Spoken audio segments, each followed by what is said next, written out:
Ce qui s'est passé au Liban, c'est que le gouvernement libanais affirme que l'Iran utilise le Liban comme monnaie d'échange dans les négociations en cours avec les États-Unis. Voici ce qu'a déclaré Michel Aoun, le président du Liban.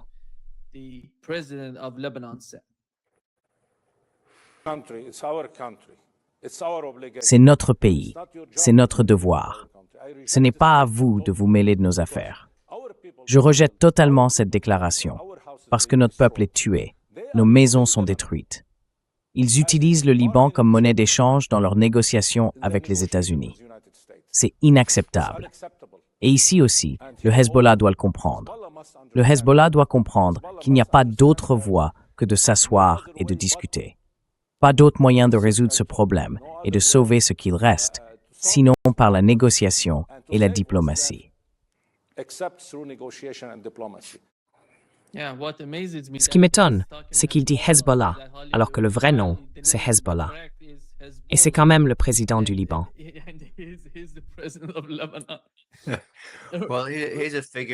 Eh bien, c'est une figure de proue. C'est un client des États-Unis. C'est nous qui l'avons mis en place. Le Liban a toujours fonctionné comme ça. C'est d'ailleurs pour ça que le Hezbollah est plutôt populaire, entre autres raisons. Excusez-moi de vous interrompre.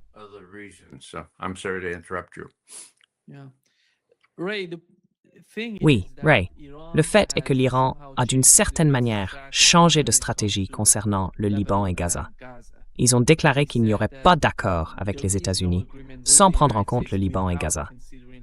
Et ça ne facilite pas du tout le processus de négociation, ni l'accord entre les deux parties. Au contraire, ça complique complètement les discussions, la situation. En ce moment, c'est vraiment difficile, parce qu'on sait ce qui se passe dans le sud du Liban, avec Israël qui affronte le Hezbollah. Donc, faire revenir, retirer Israël du Liban, du sud du pays, c'est, je pense, l'une des missions les plus compliquées à accomplir.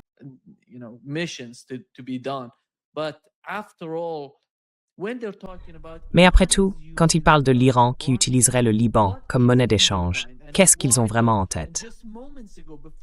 Et il y a quelques instants, juste avant qu'on prenne l'antenne, on a appris que les Israéliens avaient tué par drone un général de brigade de l'armée libanaise, un capitaine et un soldat. Et ils ont dit que c'était un accident. Voilà la situation aujourd'hui au Liban. Ils peuvent tuer qui ils veulent. Aoun est sorti du silence. Il a publié un message sur X pour condamner ce qu'Israël a fait. Mais ils ne peuvent rien faire d'autre. Ils ne peuvent pas riposter. Ils ne peuvent rien faire. C'est le Hezbollah qui répond. Sans le Hezbollah, il n'y aurait aucune force au Liban capable de riposter. Allez-y, quelle est votre lecture de tout ça?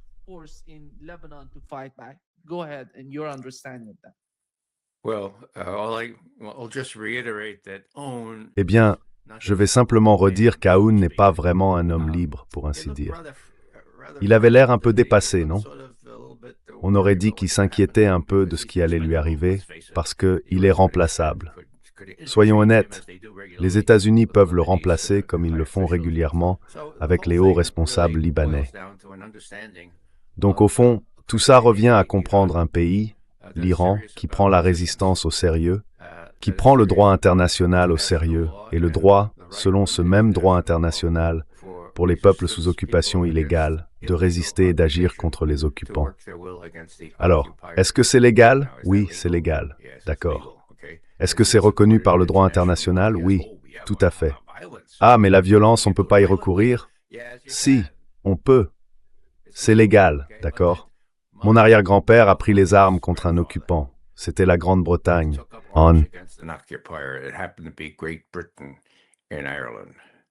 Est-ce que je soutiens ça? Je n'aime pas la violence, mais ils ont tout à fait le droit de chasser l'envahisseur. Et ils ont récupéré leur pays, sauf si compter. Ça viendra plus tard. Vous savez, j'ai une certaine expérience personnelle de ce genre de situation.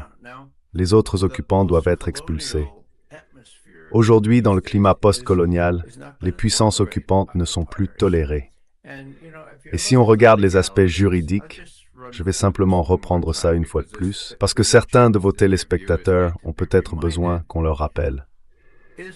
Israël a occupé les territoires occupés. Gaza, une partie de l'Égypte, la Cisjordanie, une partie de la Jordanie, pendant une guerre non provoquée en 1967, la guerre des 6 jours. Et comment je sais que cette guerre n'était pas provoquée? Parce que l'ancien premier ministre d'Israël, Menahem Begin, l'a dit lui-même.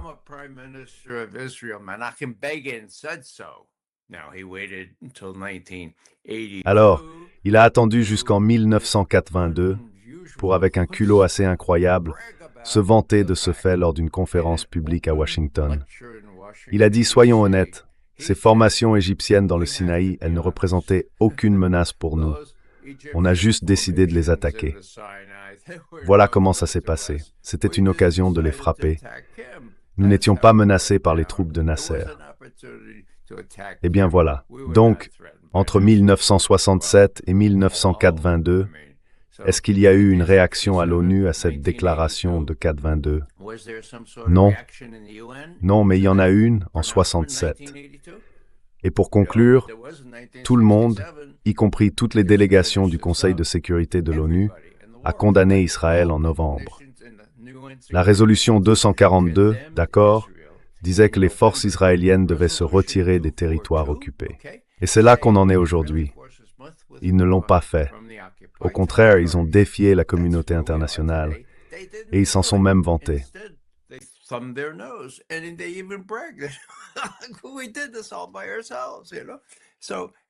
On a tout fait nous-mêmes, vous savez. Donc on n'avait pas besoin de le faire, mais on l'a fait. Et maintenant, on va étendre un peu ça, juste un peu, vers le Liban. Voilà l'Iran qui regarde les États-Unis essayer d'élargir cette influence israélienne dans la région et qui dit, vous voyez, tout ça fait partie d'un ensemble. C'est un tissu sans couture. Nous, on appelle ça l'arc de la résistance, n'est-ce pas? Et ça inclut le Liban. Et maintenant, plus récemment, ça inclut aussi Gaza. Alors, qu'est-ce que ça veut dire? Eh bien, les Iraniens ne se vantent pas, en général, de choses qu'ils ne sont pas prêts à défendre ou à poursuivre. Donc, les conditions du côté iranien sont aujourd'hui encore plus strictes qu'au départ, à l'époque où il n'était pas évident qu'ils étaient en train de gagner cette guerre.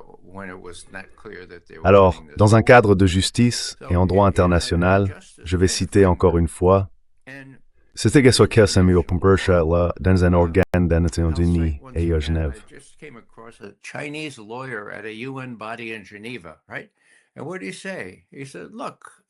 Et qu'est-ce qu'il a dit? Il a dit, écoute, selon le droit international, c'est pas seulement autorisé, c'est même encouragé de se débarrasser de l'occupant.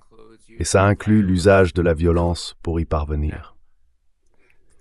Alors, est-ce que j'aime le fait que le Hamas et le Hezbollah fassent ça? Eh bien, c'est pas une question de savoir si j'aime ou pas. La vraie question, c'est de savoir si c'est justifié, si c'est compréhensible. Et en Occident, on ne le comprend pas à cause du contrôle sioniste de nos médias. Voilà, tout simplement. Les Américains ne comprennent pas ce qui se passe là-bas parce que les sionistes contrôlent nos médias. Et c'est très difficile de faire passer un autre point de vue. Ton émission Nima commence à prendre de l'ampleur et peut-être que plus de gens vont l'écouter. Mais sinon, des gens comme moi n'ont pas de voix. Et du coup, les Américains passent à côté de l'ensemble du tableau. Ou même le Mpachi Souris de Tyler de ce tableau.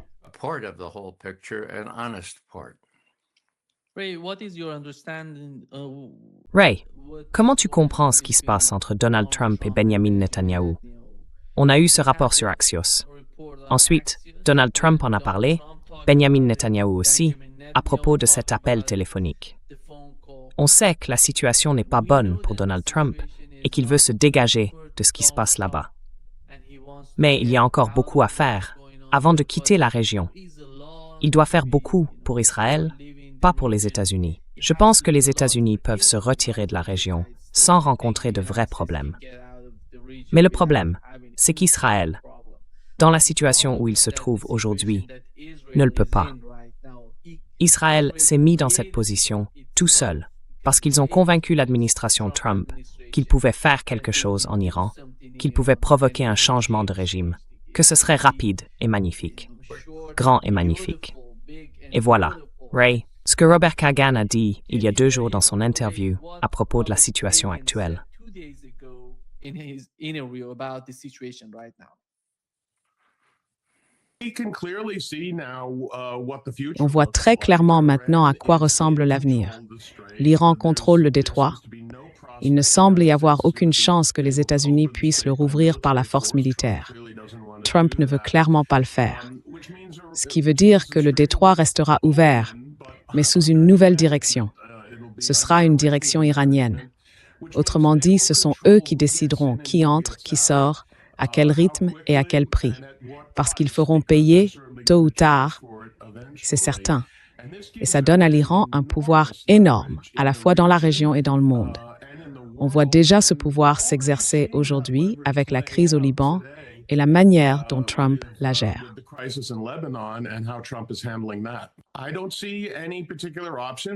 Je ne vois pas vraiment d'option. Je pense que nous avons déjà perdu cette guerre. La seule question, c'est de savoir quand nous allons le reconnaître. Trump, évidemment, ne veut pas le reconnaître du tout, et c'est pour ça qu'on est un peu dans cette sorte de paralysie en ce moment. Mais je ne vois aucune option pour les États-Unis. Cette erreur, malheureusement, va être une erreur durable, avec des conséquences stratégiques qui le seront tout autant. Concrètement, ça veut dire que l'équilibre des forces dans la région va changer de façon spectaculaire. Avant le début de la guerre, Israël était de loin la puissance la plus forte de la région.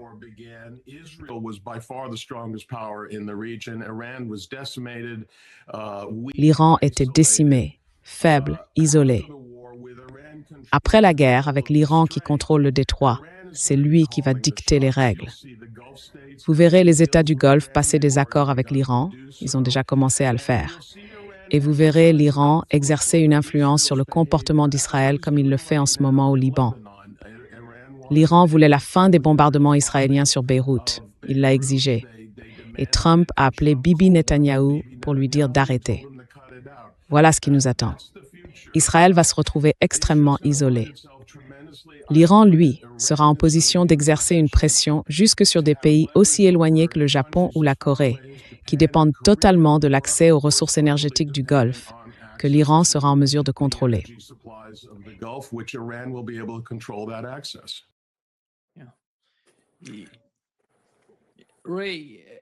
Ray, on a eu cet appel téléphonique. Je reviens à cet appel et à l'analyse de Robert Kagan. Comment tu relis ces deux éléments dans la façon dont Donald Trump essaye de communiquer avec Benjamin Netanyahu? Eh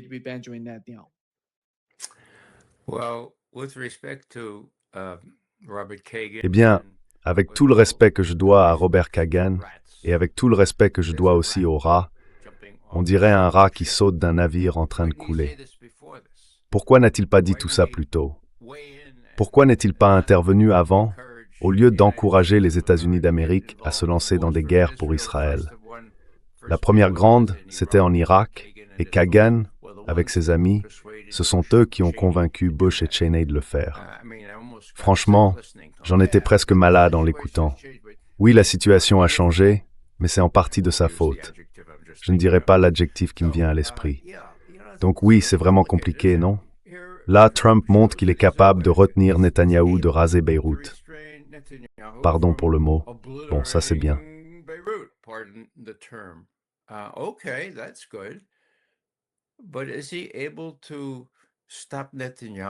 Mais est-ce qu'il peut empêcher Netanyahou de faire ce qu'il fait au Liban? Non, je ne crois pas. Mais je pense que peut-être l'Iran le peut. Parce que comme vous le savez, les Iraniens ont menacé en disant que si ça ne s'arrêtait pas, alors le nord d'Israël serait aussi visé par leurs missiles. Et l'Iran en a les moyens. Franchement, j'en ai marre d'écouter Kagan et tous ces gens qui sont en grande partie responsables de tout ça et qui ne contrediront jamais ce que dit le Mossad. Ah, ça va être facile, ou comme en Irak où un grand sioniste disait que ce serait une promenade de santé. Eh bien voilà, maintenant on a notre promenade de santé, notre petit gâteau, soi-disant. N'importe quoi. Ce ne sera pas ça du tout. Et maintenant les Iraniens sont en position de tenir tête à Trump. Kagan le reconnaît lui-même.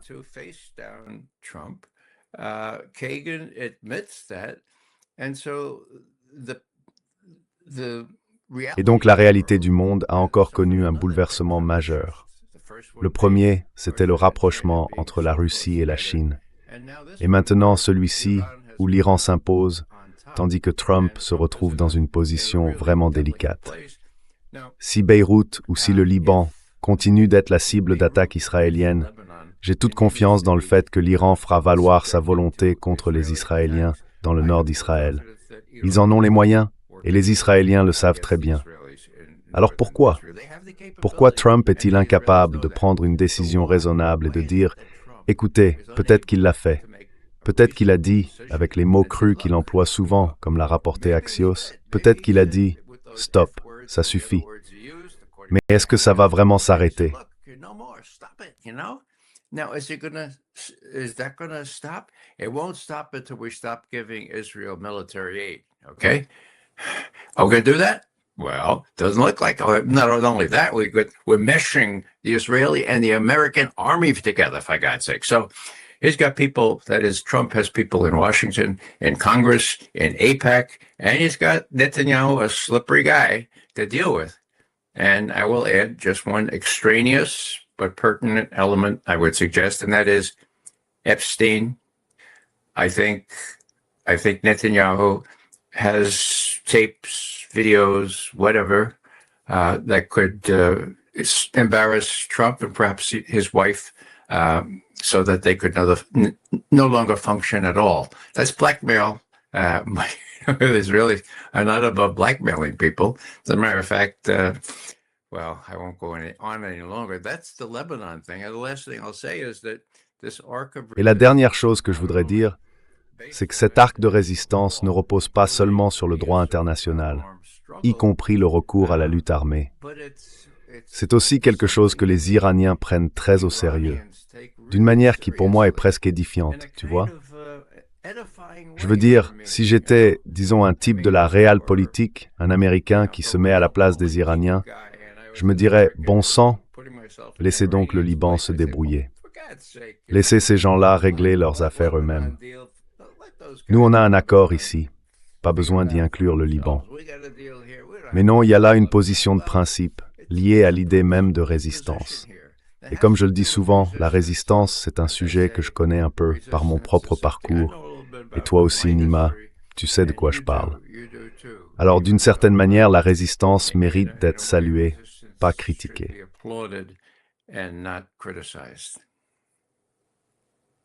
Ray, quelle est ton évaluation des actes de résistance aujourd'hui par rapport à ce qu'ils étaient avant? Parce qu'un des points que Robert Kagan évoquait, c'est que l'Iran est sorti de cette guerre plus fort qu'il ne l'était auparavant. Et quand je regarde la situation, je ne vois pas seulement le cas de l'Iran, je vois l'ensemble des actes de résistance. D'après ce que je comprends, ces actes de résistance, c'est aussi le Yémen. Quand on parlait de bombarder l'Iran, le sud de Beyrouth, on a vu les Yéménites, à Sanaa, déclarer que si cela arrivait, ils répondraient à Israël. Donc ce n'est pas seulement une affaire iranienne. Ils disent clairement, nous aussi, nous ferons partie de cette réponse.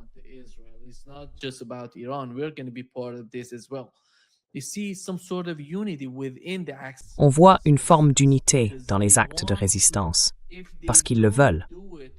S'ils ne le font pas, je pense que la seule force, comme vous l'avez mentionné, ce n'est pas les États-Unis sous l'administration Trump qui agissent ainsi.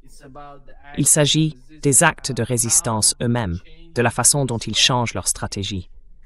Parce que s'ils ne le font pas, Israël va continuer à faire ce qu'il a déjà fait à Gaza, les bombardements, la destruction, le génocide à Gaza, en Cisjordanie, et ils vont poursuivre dans la même direction. C'est le devoir des actes de résistance en ce moment. C'est pour ça qu'ils changent leur stratégie. Quelle est votre compréhension ou votre évaluation de cela? Bob El-Mandab Strait. So one might say if one were a poker player, Iran has a straight flush, you know? It's got two straights, right? Yeah, that is really something I'm glad you brought up. The Houthis, of course, part of this arc of resistance. And actually, if memory serves, just 2 days ago, one of the Iranian spokespersons said, okay, yeah, we're throwing not only Gaza in, but we can get that strait closed right quick. What would that mean for Saudi oil? What would that mean for that would make the problem with the world economy about 1.5 times greater. So, talk about cards. Here's Trump saying I have no cards. They got all the cards, and Trump doesn't have any. And so what will he do? I don't know what he'll do. I'm hopeful that he'll lean on Netanyahu. No, he did, and prevented the obliteration of Beirut just 2 days ago. That's good. Can he do that again? Or does Bibi C'est bien. Netanyahu Est-ce qu'il peut refaire ça? blackmail potential? Ou bien est-ce que Bibi Netanyahou a ce genre de pouvoir de chantage? Et est-ce que les gens à Washington, à l'AIPAC et au Congrès ont ce genre d'influence? Vous savez, quand on essaie de simplifier l'équation, je repense toujours à Joe Kent, le directeur adjoint du Renseignement national pour la lutte antiterroriste. Quand il a démissionné, il a écrit une très belle lettre à Trump qu'il admirait depuis des années. Il lui a dit « Écoutez, je démissionne et je veux que vous sachiez pourquoi. Il n'y avait aucune menace imminente pour justifier cette attaque contre l'Iran. Elle a été menée simplement parce que les Israéliens et leur soutien aux États-Unis, le lobby, l'exigeaient. Alors j'ai démissionné. » Et 2 semaines plus tard, il a ajouté « Vous essayez de conclure un accord? Le seul moyen d'y arriver, c'est d'arrêter les livraisons d'armes à Israël. » C'est tout, les amis.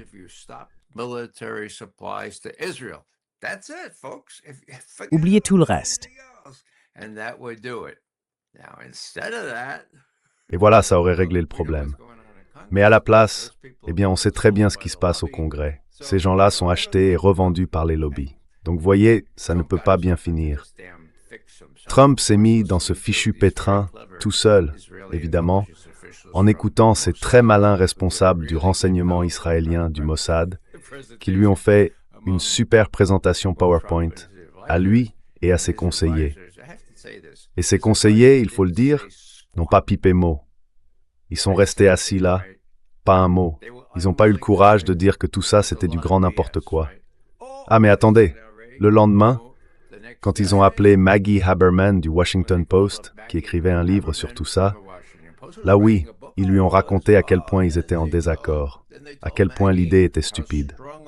Bien sûr, le lendemain.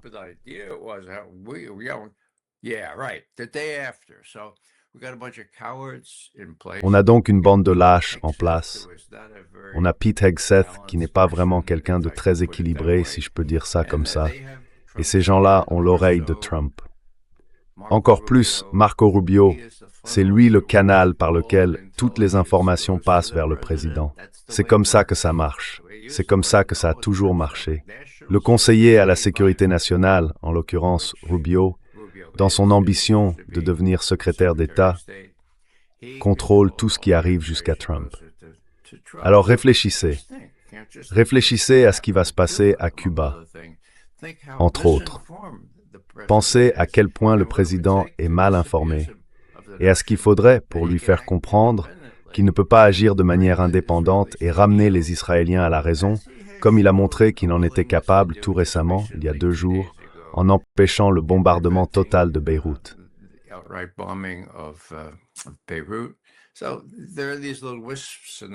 Alors il y a ces petits signes dans l'air. Est-ce qu'il pourrait faire ça? Oui, il pourrait. Est-ce qu'il va le faire? Eh bien, il n'est pas encore arrivé. Peut-être que le reste du monde va s'en mêler et dire pour l'amour de Dieu, on va droit vers une dépression mondiale. Ça va aussi vous toucher, vous, aux États-Unis. Et peut-être que ça marchera. Je vais ajouter une chose. Les gens demandent « et les élections de mi-mandat ?» Eh bien, Nima, tu sais, et je n'étais pas le seul à le penser, que je croyais que la dernière chose dont on pourrait convaincre Trump, ce serait de déclencher une guerre, disons en février, en mars ou en avril. Il ne pourrait jamais la gagner, tu vois, en partie à cause des élections de mi-mandat, et en partie parce que les Iraniens fermeraient sans doute le détroit d'Ormuz. Eh bien, j'avais raison sur ce dernier point. Mais il l'a fait quand même. Oui. Critical assessment on your part. Alors oui, toutes les raisons pour lesquelles on ferait ça. Bon, c'est ça le point essentiel ici. Et vous savez, j'écrivais et je présentais moi-même en tête-à-tête le rapport quotidien du président. J'ai fait ça pendant les 4 premières années de l'administration Reagan, de 1981 à 85. Donc j'essaye de me mettre à la place de celui ou celle qui fait ce briefing aujourd'hui. Ah, c'est qui déjà? Ah oui, c'est cette femme qui est directrice du renseignement national. Comment elle s'appelle? Tulsi Gabbard, c'est ça. Ah, mais seulement jusqu'au 30 janvier. Et après, qui arrive? Un type quelconque qui dirigeait une agence du logement ou quelque chose comme ça, sans aucune vraie qualification. Et il sera là par intérim aussi longtemps que la loi le permet. Alors, est-ce que Trump va recevoir de bons renseignements? Non. Pas du genre de ceux qui, en 2007, ont vraiment joué un rôle majeur pour éviter une guerre contre l'Iran. Vous connaissez cette histoire.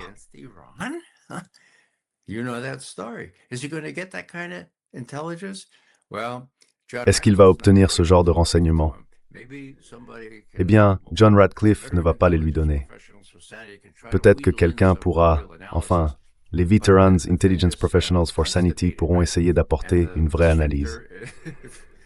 Mais tout ça, c'est bloqué, non? Et le blocage, le vrai verrou, c'est Rubio. Et encore, c'est un des mots les plus polis que j'utiliserai pour le décrire. En parlant de Rubio d'ailleurs, Poutine a donné une séance de questions-réponses absolument fascinante, 2 heures le 4, à l'occasion du sommet de Saint-Pétersbourg. C'était remarquable. Et franchement, il n'y a rien dans ce qu'il a dit avec quoi je serais en désaccord. Rien que je dirais, non, ça c'est faux, sauf une chose, il a qualifié Rubio d'homme d'État. Ça c'est du langage diplomatique, on va dire. Vladimir Vladimirovitch Poutine. Non, Rubio n'est pas un homme d'État. C'est un vrai verrou. In sphincter anal. He ain't no statesman. He's an anal sphincter.